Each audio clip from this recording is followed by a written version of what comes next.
No. Doesn't smell great. Hi, my name is Kris Geering. If we have not met yet, I am a parent coach and educator, and I help good parents become great parents. I help them parent with more confidence, compassion, and connection, and I do it all through my framework I've developed called the SCUBA approach. I have been working with families in a variety of ways for about 30 years. I have a master's degree in early childhood special education. I'm an early interventionist credentialed in the state of California, and I got not one, but two almost 15-year-olds. So y'all, I am walking the talk. I'm not going to tell you to do anything that I haven't already tried myself. I promise. Today I want to talk a little bit about the sensory systems. I get a lot of questions about this. In particular, something called the proprioceptive system. A lot of people haven't heard about this, which is kind of tragic because especially for young children, but really for most people, human beings, your proprioceptive system can be really calming and regulating. So first, a little background. Your proprioceptive system is the system that helps you feel your body position. Essentially, like if you close your eyes, you can tell if you are sitting or standing. Now, tell me if your legs are crossed or uncrossed, but don't peek.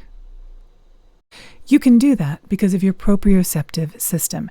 Your brain is constantly taking in information from all of the joints and muscles in your body.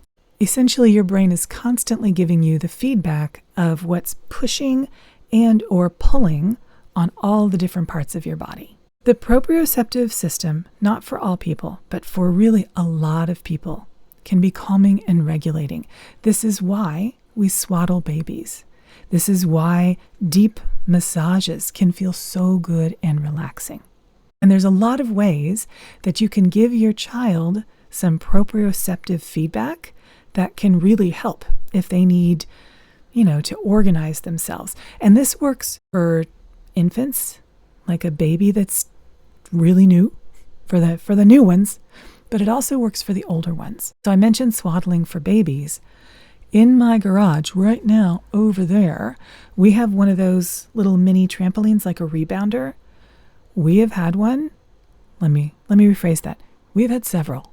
We've had so many over the years because I got two kids that need to bounce.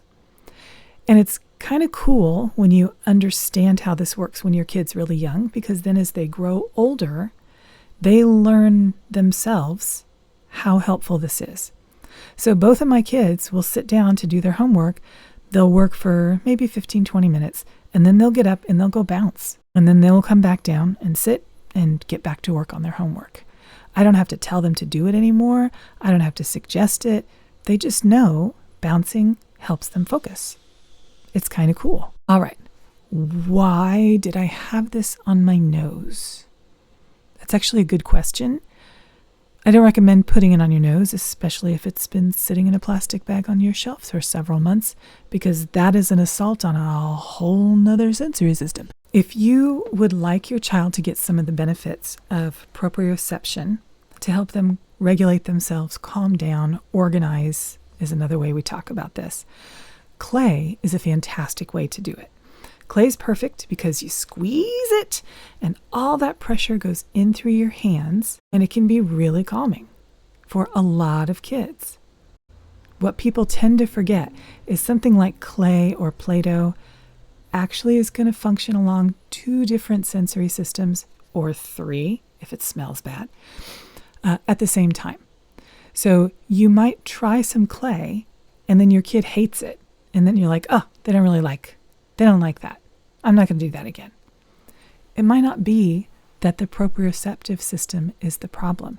It might be it smells funky. It might be the clay is really sticky.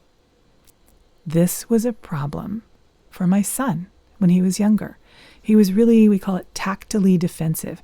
He did not like to finger paint. He was the kid who did not want to touch anything that was sticky. He didn't want to carve the jack-o'-lantern. His sister, his twin sister, by the way, complete opposite. Like she would dive headfirst into the bucket of paint and just happily experience it everywhere. Because why would they be the same? So I always like to tell parents, try clay, but try a lot of different kinds. And there's one kind in particular that worked great for my son. Regular clay was way too sticky. He didn't like it. It stuck to his fingers. It was slimy for him. Ugh, no. Even Play-Doh. Like he could tolerate it kinda, but it was still just like, especially the homemade Play-Doh that we usually used, is a little bit too sticky. This stuff is called, let me put it up there so you can see it, Crayola Model Magic. They are not paying me for this, although maybe they should. This stuff is amazing. It's an air dry clay. It's not super expensive. You can get it in lots of colors, and it is not sticky. Like, not at all. I can squish it and tear it, do all the wonderful things to it.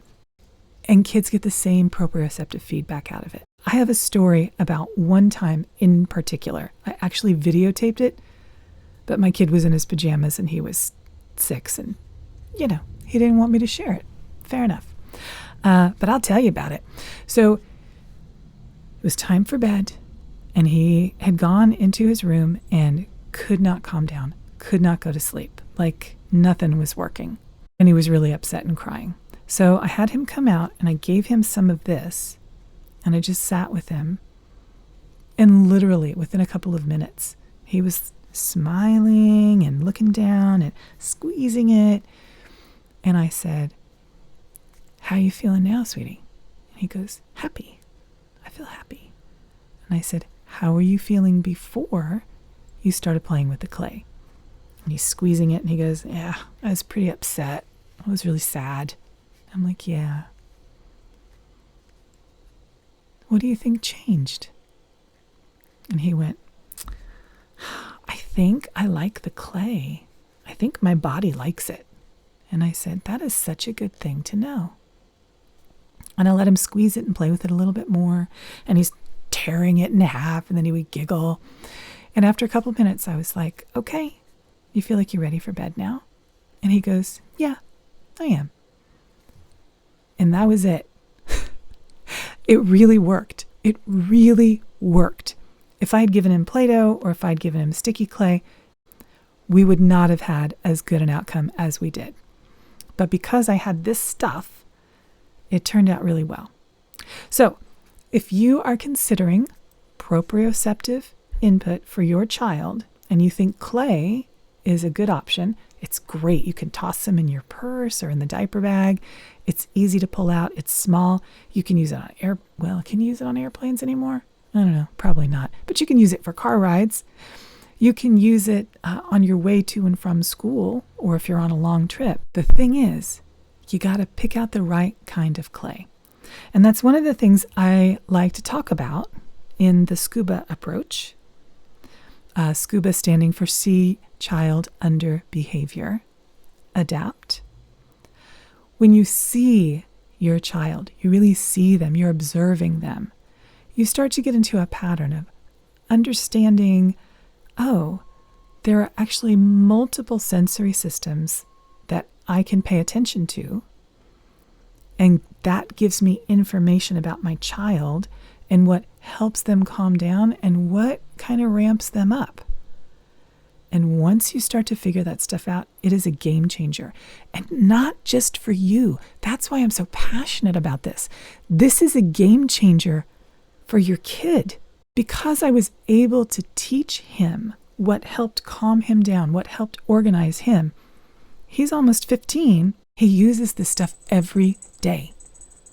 He uses it himself. I don't need to do that much anymore because he has learned over time, because we studied together what works for his body and what doesn't.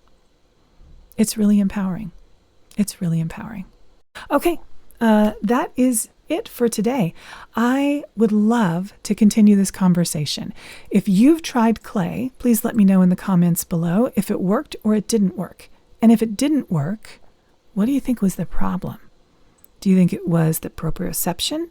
Do you think it was the touch, the tactile piece of things? Do you think it might have been the smell? Could have been the color, the visual? Could have been the sound of the clay? Start to think about all the different sensory pieces of playing with clay and let me know which ones you think did or did not work for your kid. And if you want to continue the conversation 101, I invite you to set up a consultation with me. I work with parents and families one-on-one to help them understand themselves and their kids better, and I would love a chance to talk to you. You can find a link below to go straight to my calendar. That's all for today. I look forward to seeing you again soon.